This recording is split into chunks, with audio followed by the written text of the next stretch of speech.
അൻവറിന്റെ വിഷയം നാൾക്ക് നാൾ അൻവർ ഒരു മണ്ടനായ ഗുണ്ടയായിട്ടുള്ള MLA ആണെന്ന് സോഷ്യൽ മീഡിയയിൽ ട്രോളുകൾ ഉയരുകയാണ്.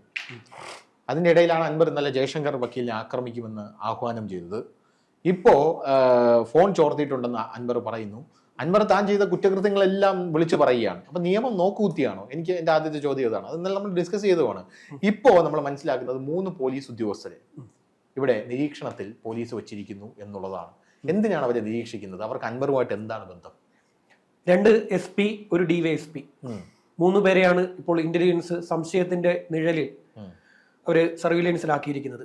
അവരുടെ കോൾ ഡേകളൊക്കെ ഇന്റലിജൻസിന്റെ നിർദ്ദേശപ്രകാരം സൈബർ ടീം എടുത്തുകൊണ്ടിരിക്കുകയാണ്.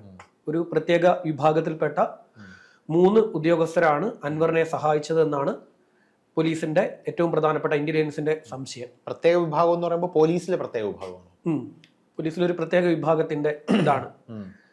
നമ്മൾ പറയാറുണ്ടല്ലോ പച്ച വെളിച്ചം പോലീസ് എന്നൊക്കെ പറഞ്ഞു. പോലീസിലെ പ്രത്യേക മതവിഭാഗം അവരാണ് സഹായിച്ചതെന്നാണ് ഈ പറയുന്ന സംശയം ഇപ്പോൾ വന്നിരിക്കുന്നത്. അതുകൊണ്ടാണോ ജയശങ്കർ വക്കീലൊക്കെ പറഞ്ഞത് അൻവർ ഒരു മത തീവ്രവാദിയാണ്? അൻവറിനെ സഹായിച്ചത് അവരാണ് എന്നുള്ളൊരു സംശയം ഇപ്പോൾ പോലീസിൽ പച്ചവെളിച്ചമുണ്ടെന്നുള്ളത് ഉള്ളതാണല്ലേ? പിന്നെ TK വിനോദ് കുമാർ കണ്ടുപിടിച്ചല്ലേ? ADGP ഇന്റലിജൻസ് ആയിട്ട് TK വിനോദ് കുമാർ ഇരിക്കുന്ന സമയത്ത് അദ്ദേഹം കണ്ടുപിടിച്ച സാധനമല്ലേ പച്ചവെളിച്ചം പോലീസ്. പച്ചവെളിച്ചം എന്ന് പറഞ്ഞൊരു ഗ്രൂപ്പ് തന്നെ ഇവർക്കുണ്ടായിരുന്നു, വാട്സപ്പ് ഗ്രൂപ്പ്. ആ വാട്സപ്പ് ഗ്രൂപ്പിൽ പോലീസിന്റെ വിവരങ്ങൾ അങ്ങോട്ടും ഇങ്ങോട്ടും പോലീസിന്റെ വിവരങ്ങൾ വരികയും ചർച്ച ചെയ്യുകയും അത് പിന്നീട് SDPക്ക് പോവുകയും ചെയ്തിരുന്നു. ഇവിടുത്തെ RSSന്റെ നേതാക്കളുടെ വീട് ആരാ പറഞ്ഞു കൊടുത്തത്? എത്ര BJP നേതാക്കളുടെ വീടുകൾ പറഞ്ഞു കൊടുത്തു? എത്ര BJP നേതാക്കളുടെ ഭാര്യമാരുടെ വീടുകൾ പറഞ്ഞു കൊടുത്തു? RSSന്റെ കാര്യവാഹകന്മാരാണ് വന്നെന്ന് പറയുന്നത്. RSSന്റെ കാരന്റെ വീട് അറിയാം, വീട്ടിലോട്ട് പോകുന്ന വഴി അറിയാം, വീട്ടിലെ പട്ടിയുടെ പേരറിയാം എന്നൊക്കെ പറയുന്നത്. പക്ഷെ ഇപ്പൊ റൌഫ് എവിടെയാണെന്ന് ആർക്കും പറഞ്ഞിട്ടുണ്ട് അങ്ങനത്തെ കാര്യം. അപ്പോ ഇപ്പൊ ഈ 3 പേരാണ്. അത് അയാപ്സ് വഴി അയക്കുന്ന സാധനം അങ്ങനെ പോയില്ല. ഞാൻ ഇന്നലെ പറഞ്ഞല്ലോ, പോലീസിന്റെ ഏറ്റവും വിശ്വസ്തമായിട്ടുള്ള ഒരു സോഫ്റ്റ്വെയർ ആണ് അയാപ്സ്. ആ സോഫ്റ്റ്വെയർ വഴി അത്രയും രഹസ്യരേഖകൾ മാത്രമാണ് അയാപ്സ് വഴി അങ്ങോട്ടും ഇങ്ങോട്ടും കൈകാര്യം ചെയ്യാറുള്ളത്. ഇത് പോലീസിനകത്ത് തന്നെ അങ്ങോട്ടും ഇങ്ങോട്ടും സംശയമായിരുന്നേ പോലീസിന് ഇപ്പോൾ നടപടി എടുക്കാൻ തന്നെ പലർക്കും പേടിയായി തുടങ്ങി. ഇപ്പൊ DGP എന്ന് പറയുന്ന ഷെയ്ഖ് ദർബേർ സാഹിബിന് ഇതൊന്നും നോക്കേണ്ട ആവശ്യമില്ല. അദ്ദേഹത്തിന് മുന്നും നോക്കേണ്ട കാര്യമില്ല. കാര്യം അദ്ദേഹം ഒരു അഴിമതിക്കാരനായിട്ടുള്ള ഉദ്യോഗസ്ഥനെന്ന് പറയാൻ പറ്റില്ല. അദ്ദേഹത്തിന് ഒരു അബദ്ധം പറ്റി ഭൂമി കച്ചവടം നടത്തി അദ്ദേഹത്തിന് പൈസ തിരിച്ചു കൊടുക്കാൻ പറ്റിയില്ല. അപ്പൊ DGP ആണെന്ന് ആലോചിക്കണം. അത് അദ്ദേഹത്തിന് ഒരു അബദ്ധം പറ്റി. ബാക്കി കാര്യങ്ങളൊന്നും അദ്ദേഹത്തിന് അങ്ങനെ ആരോപണം നേരിടുന്ന ഒരാളൊന്നുമല്ല. പിന്നെ ഈ പറയുന്ന പോലെ ഇപ്പൊ DGPയുടെ നിർദ്ദേശപ്രകാരമാണ് ഇന്റലിജൻസ് ഇതെടുക്കാൻ തുടങ്ങിയത്. ഇന്റലിജൻസ് എടുത്തു വന്നപ്പോൾ ഈ 3 പേരെയാണ് ഇപ്പോൾ സംശയത്തിൽ വന്നിരിക്കുന്നത്. ഈ 3 പേരുടെയും ലിസ്റ്റുകൾ ഇപ്പോൾ എടുത്തുകൊണ്ടിരിക്കുകയാണ്. കോൾ ലിസ്റ്റുകൾ ഇന്റലിജൻസ് എടുത്തുകൊണ്ടിരിക്കുന്നു. അപ്പൊ അൻവറിനെ വിളിച്ചിട്ടുണ്ടോ, അൻവറിനോട് ഇത് വിവരം പറഞ്ഞു കൊടുത്തിട്ടുണ്ടോ എന്നുള്ള കാര്യമാണ്. പോലീസിൽ നിന്നല്ലാതെ ഇത് അൻവറിന് കിട്ടില്ല.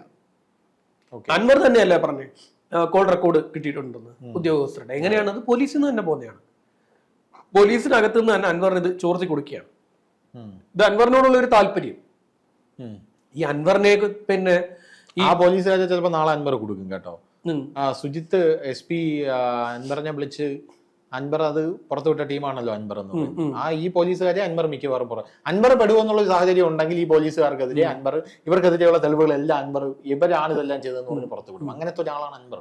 അൻവറിന്റെ ഒരു പ്രത്യേകത, അൻവർ കൈവിട്ട കളികൾക്ക് വേണ്ടി തയ്യാറാകാനുള്ള കാരണം അൻവറിന്റെ കയ്യിൽ എന്തൊക്കെയോ ധനുഷ് പറയുന്ന പോലെ വെടിക്കെട്ട് സാധനങ്ങൾ അൻവറിന്റെ കയ്യിൽ ഇരിപ്പുണ്ട്.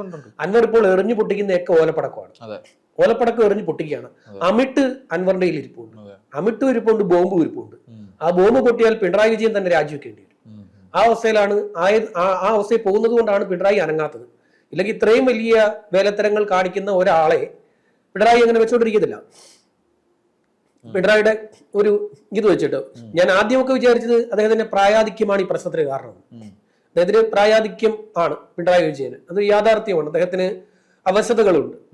അദ്ദേഹത്തിന് പഴയ പോലെ ചുറുചുറുക്കോട് കൂടി കാര്യങ്ങളെ കൈകാര്യം ചെയ്യാൻ ഇപ്പോൾ പിണറായി വിജയന് സാധിക്കുന്നില്ല. പിണറായി വിജയന്റെ ആരോഗ്യാവസ്ഥ മോശമായി കൊണ്ടേയിരിക്കുകയാണ്. അത് നമുക്കത് മനസ്സിലാവുന്ന ഒരു കാര്യമാണ്. പഴയ പിണറായിയും അദ്ദേഹത്തിന്റെ നടത്ത കാണുമ്പോൾ തന്നെ മനസ്സിലാവും. അദ്ദേഹത്തിന് സ്വതവേ ഒരു ചെറിയൊരു കൂനുണ്ട്, ഇപ്പോൾ ഒരുപാടായിട്ടുണ്ട്. പിന്നെ അദ്ദേഹം ഓഫീസിൽ പോലും അധിക നേരം ഇപ്പോൾ കഴിയാറില്ല. സെക്രട്ടേറിയറ്റിൽ പോലും അധിക നേരം ഇപ്പോൾ അദ്ദേഹത്തിന്റെ CMന്റെ ഓഫീസിൽ അധിക നേരം ഇരിക്കാറില്ല. അദ്ദേഹം കുറച്ചു നേരം ഇരുന്ന് കഴിഞ്ഞാൽ അദ്ദേഹം പിന്നീട് വസതിയിലേക്ക് പോകും. അവിടെ നന്ദൻകുടത്തെ വസതിയിലേക്ക് പോകും. പിന്നീട് അദ്ദേഹം വീണ്ടും തിരിച്ചു വരികയാണ് ചെയ്യുന്നത്. അപ്പൊ അദ്ദേഹത്തിന് അവശതകൾ ഒരുപാടുണ്ട് എന്ന് നമുക്ക് മനസ്സിലാവുന്നുണ്ട്.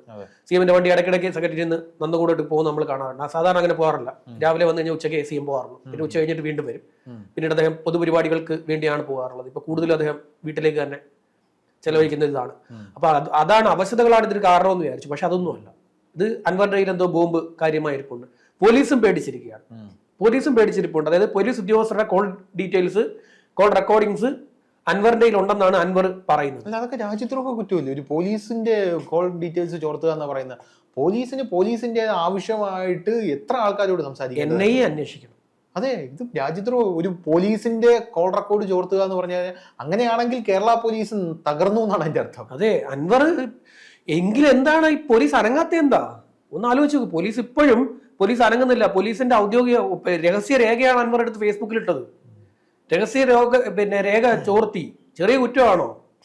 ചെറിയ കുറ്റമല്ലല്ലോ. തെളിവുണ്ട്.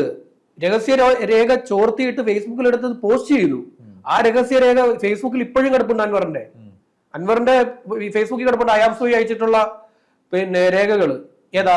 സന്ദീപാനന്ദഗിരി, തുളസിയുടെ ഇത് ഹോംസ്റ്റേ കത്തിച്ചതിന്റെ ഷാജി, DSP ഷാജിയുടെ റിപ്പോർട്ട്, ഈ കേസ് അട്ടിമറിച്ചത് ആദ്യഘട്ടത്തിൽ അന്വേഷിച്ച ഉദ്യോഗസ്ഥരാണെന്ന് ഷാജി പറയുന്ന റിപ്പോർട്ട് അൻവറിന്റെ ഫേസ്ബുക്കിൽ കിടക്കുന്നു. പോലീസ് എന്താ കേസെടുക്കണ്ടേ? രഹസ്യരേഖ ചോർത്തി. അത് ചോർത്തി കൊടുത്തത് ആരാണെന്ന് കണ്ടെത്തണം. ആദ്യം അൻവറിനെതിരെ കേസെടുത്ത് അന്വേഷണം ആരംഭിക്കണം. MLA-ക്കെതിരെ കേസെടുക്കണം. MLA-ക്കെതിരെ നിയമസഭ സ്പീക്കറുടെ അനുമതിയോടുകൂടിയേ കേസെടുക്കാൻ പറ്റൂ. നിയമസഭാംഗമാണല്ലോ.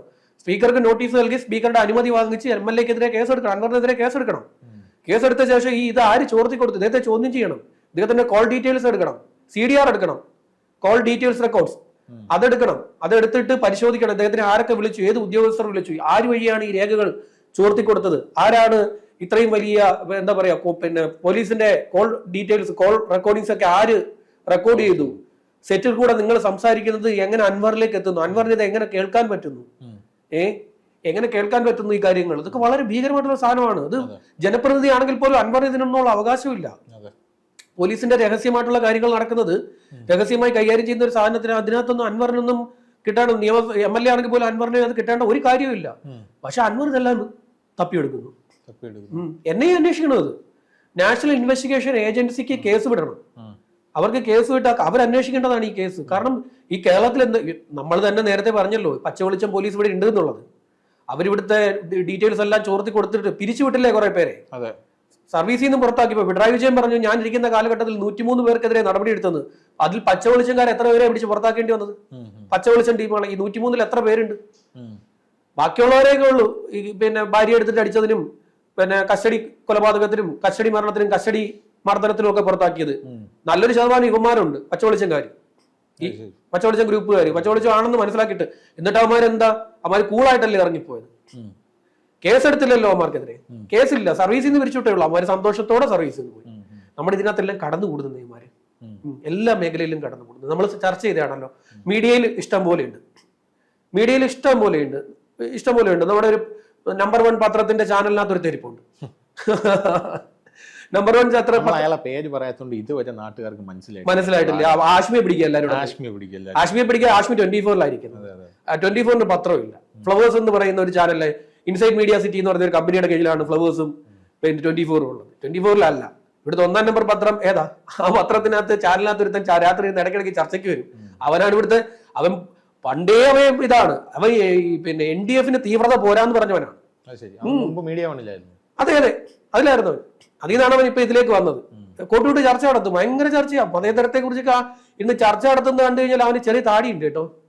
ചെറിയൊരു താടിയൊക്കെ ഉണ്ട്. ഇടയ്ക്ക് താടി ഇല്ലാതെ വരുന്നതാണ്, ചെറിയ താടിയൊക്കെ വെച്ചിട്ട് വരുന്നതാണ്. ഭയങ്കര മതേതര ചർച്ചയാണ്. ഭയങ്കര തീവ്രവാദിയാണ്. അല്ല, അവന് അങ്ങനല്ല. ഇവന് അഫ്സൽ ഗുരുവിനെയും അജ്മൽ കസബിനെയൊക്കെ തൂക്കിലേറ്റിയപ്പോ ഫേസ്ബുക്കിൽ പോസ്റ്റിട്ടവനവൻ. അതൊക്കെ മുക്കിയല്ലോ. പറയാൻ പറ്റില്ല. അതൊക്കെ മുക്കിക്കളഞ്ഞു. അത് ഞാൻ തപ്പി കേട്ടോ. ഞാൻ പോയിട്ട് അരിച്ചു ഇവന്റെ ഫേസ്ബുക്ക്. മതേതരനായിട്ട് പരിഗണിക്കുന്ന ആൾക്കാർ അവരുടെ പഴയ ഫേസ്ബുക്ക് ഡീആക്ടിവേറ്റ് ചെയ്യുക എന്നുള്ള കാര്യമാണ് ആദ്യം ചെയ്യുന്നത്. അതെ, പഴയ പോസ്റ്റുകളൊക്കെ മുക്കുക. പഴയ മുഴുവൻ മുക്കിയിരിക്കുക. ഇപ്പൊ ഇടയ്ക്ക് എന്തോ വിഷത്താമര വിരിയൻ എന്നും പറഞ്ഞെന്തോ പോസ്റ്റ്. അത് കവർപ്പിക്കായിരുന്നു. അത് മുക്കിയല്ലോ. അവൻ ഭയങ്കര, നമ്മൾ വിചാരിക്കുന്ന പോലെ അല്ല അവൻ. അവന്റെ അവനെ നന്നായിട്ട് എനിക്ക് മനസ്സിലാവുന്ന എന്തുകൊണ്ടാ പറയുന്നത്. അവൻ പലപ്പോഴും അവന്റെ എൻ്റെ ഒരു അടുത്ത സുഹൃത്തുണ്ട്, അവൻ ഇത്തിരി ലിബറലായിട്ട് ചിന്തിക്കുന്ന ഒരാളാണ്, ഈ വിഭാഗത്തിലുള്ള ഒരാളാണ്. അവൻ എന്നോട് പറഞ്ഞു ഇവൻ ഭയങ്കര കുഴപ്പമാടാന്ന് പറഞ്ഞു. ഇവൻ ഭയങ്കര കുഴപ്പമാടാന്ന് പറഞ്ഞു. ഒരു തവണ എന്നോട് പറഞ്ഞു. പിന്നെ എനിക്ക് പിന്നെ മനസ്സിലായി ഇവനോട് ഇവനെ നന്നായിട്ട് നമുക്ക് മനസ്സിലാവും. അവൻ കയറിയിരുന്നു ഭയങ്കര ചർച്ചയാ. ആ പത്രത്തിന്റെ ചാനലിൽ കയറിയിരുന്നു, 1-ാം നമ്പർ പത്രം. മാതൃഭൂമി അല്ല കേട്ടോ. അപ്പൊ അൻവറിനെതിരെ ഇത് NIA അന്വേഷിക്കണം, ഈ കേസ് NIAയിലേക്ക് വിടണം, NIA വിട്ടിട്ട് NIA അന്വേഷിക്കണം. അപ്പൊ ഏതായാലും ഈ SP-യും ഈ DYSP ഇതിനകത്ത് ഉൾപ്പെട്ടിട്ടുണ്ടെങ്കിൽ ഇവർക്കെതിരെ ആക്ഷൻ എടുക്കണം. അവരുടെ പേരില്ല, പേര് പുറത്തു വന്നിട്ടില്ല. ഇന്റലിജൻസ് അന്വേഷിച്ചുകൊണ്ടിരിക്കുന്നതേ ഉള്ളൂ. ഇന്റലിജൻസ് അന്വേഷിച്ചുകൊണ്ടിരിക്കുകയാണ്, അവരുടെ ഡീറ്റെയിൽസ് എടുത്തുകൊണ്ടിരിക്കുകയാണ്. മിക്കവാറും NIA തന്നെ അന്വേഷിക്കുമ്പോൾ NIAയിലേക്ക് പോകും. 100%. NIAയിലേക്ക്, ഈ കേസ് NIAയിലേക്കാണ് പോയിക്കൊണ്ടിരിക്കുന്നത്. ഇവർ തമ്മിലുള്ള വടംവലി അവസാനം NIAയിലേക്ക് ചെന്നെത്തും. NIAയിലേക്ക് എത്തുന്നതിന് മുമ്പ് ഇതിപ്പം പിണറായി വിജയനാണെങ്കിലും പിണറായി വിജയന്റെ പൊളിറ്റിക്കൽ സെക്രട്ടറി P ശശി ആണെങ്കിൽ അൻവറിനെ വിളിച്ചിട്ട് പറയും, ഇത് നമ്മൾ ഇങ്ങനെ തമ്മിൽ തല്ലി കഴിഞ്ഞാൽ ഇത് കേസ് NIAയിലേക്ക് പോകും. NIAയിലേക്ക് പോയി കഴിഞ്ഞാൽ ഇവിടുത്തെ പച്ചവെളിച്ചം പോലീസുകാരും പോകും, അൻവറും പോകും, ബാക്കിയുള്ള സർവ്വ ഉടായ്പകളും പോകും. ഇക്ക പോയി അവിടെ കിടക്കുന്നത് പോലെ, ഇക്ക ഇപ്പൊ എങ്ങോട്ട് പോയെന്ന് അറിയത്തില്ല, അതുപോലെ അൻവറിനെ ഇവരെ തൂക്കിക്കൊണ്ട് പോക്കളെ. NIAക്ക് പിന്നെ MLA ഒന്നുമില്ല, അവർ കൊണ്ടുപോയത് തന്നെ. അത് പിന്നെ ഇനി ഇങ്ങോട്ട് വിടണമെന്ന് അവര് തീരുമാനിക്കും. ശരി.